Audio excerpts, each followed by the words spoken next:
Hello, and welcome back to Starting Out with Quantum Computing. I'm your host, as always, Lloyd, and I think I've got an exciting one for you this time. So, today I want to talk about Saxon Q. They just did the impossible. They created a room temperature, plug and play, portable quantum computer. They're a Germany-based company, and they recently announced the world's first 100 plus diamond-qubit quantum computer, and it is genuinely mind-blowing. But let me take you back a little bit. I once asked a professor of mine this question. I said, do you think we will ever have portable quantum computers, ones that we can put on our desks as we do with laptops? And of course, the answer that I received was a resounding definitely not, never. And in part, I understood where my professor was coming from, but I just felt as though quantum computing would inevitably lead to smaller and more portable designs. And I dared to dream of a day where there would be a so-called quantum laptop. And with Saxon Q's latest press release, I think that day has become ever so slightly closer. So let's talk about Saxon Q. What did they actually do? Well, they built something known as a diamond-based nitrogen vacancy quantum computer. In other words, it's a quantum computer that makes use of the defects in lab-grown diamonds to perform quantum operations. And most importantly, it shatters the previous record of 10 qubits, which was obtained by Delft University of Technology in 2019. And it offers potential buyers 128 qubits this summer, or 512 by next year. And incredibly, both systems operate at room temperature with no cryogenic cooling, no vacuum required, and they're very portable. And this is extremely rare and very desirable, given there is minimal specialist equipment required. Saxon Q's systems fit within a standard server rack, and they can continuously run without issue via just a normal electrical power supply. There's no need to recalibrate the system. There are no environmental controls. It's all sorted for you inside the box. So any company could simply just buy this quantum computer, plug it into the wall, essentially, and it would start working. And Saxon Q also claims that their quantum computers are energy efficient. And given cryogenics aren't needed, this seems most likely to be true. These new quantum computers are protected by 220 or over 220 patents and pending applications, so seemingly everyone is going to want a slice of this technology. Moreover, according to Saxon Q's roadmap, they don't plan to stop at 512 qubits, and they instead plan to reach 10,000 qubits around 2030. So, as quoted by the CEO and co-founder of Saxon Q, Marius Grundmann, he said, the two computers, the SXQ128 and the SXQ512, are quantum computers that operate the way a computer should, reliably, continuously, and without a team of specialists to keep it running. So how do these quantum computers work specifically? So let's go back to the 1970s, where a pair of scientists would discover something rather peculiar. What this duo realized was that certain imperfect diamonds could shine with a marvelous red light when illuminated in a certain way. The study concluded that as a result of radiation damage in diamonds, moving holes called vacancies were formed. If this diamond also has a small amount of nitrogen impurities in it, then these vacancies and nitrogen atoms can bond together and form a stable center. This is what the qubit is made from.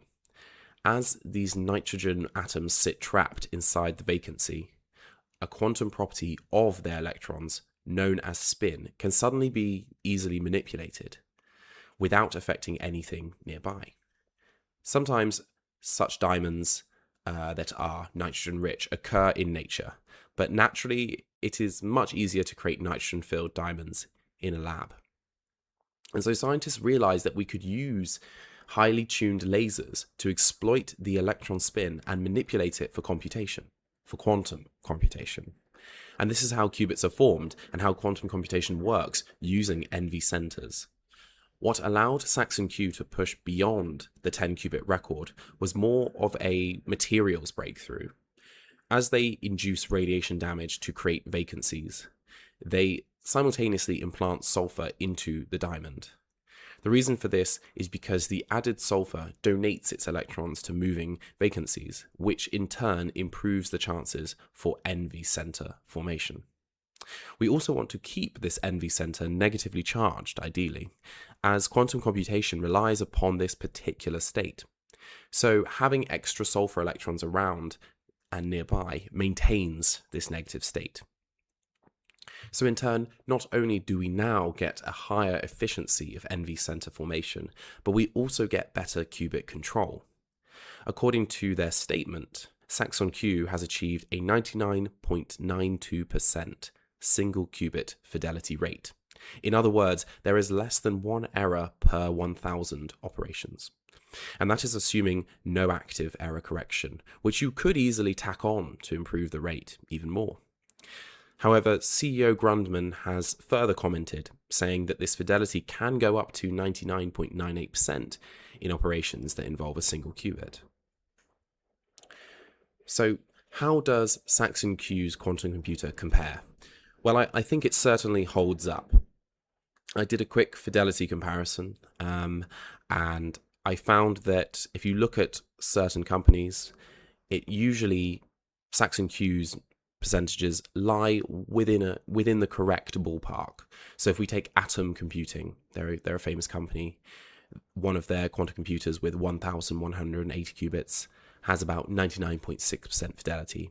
Or let's take one of IBM's computers, Fez, with 156 qubits. That has a 1 qubit fidelity of 99.97 and a 2 qubit fidelity of 99.56. So Saxon Q's numbers, they generally sit within the correct ballpark, indicating that their quantum computer could compete with the huge players.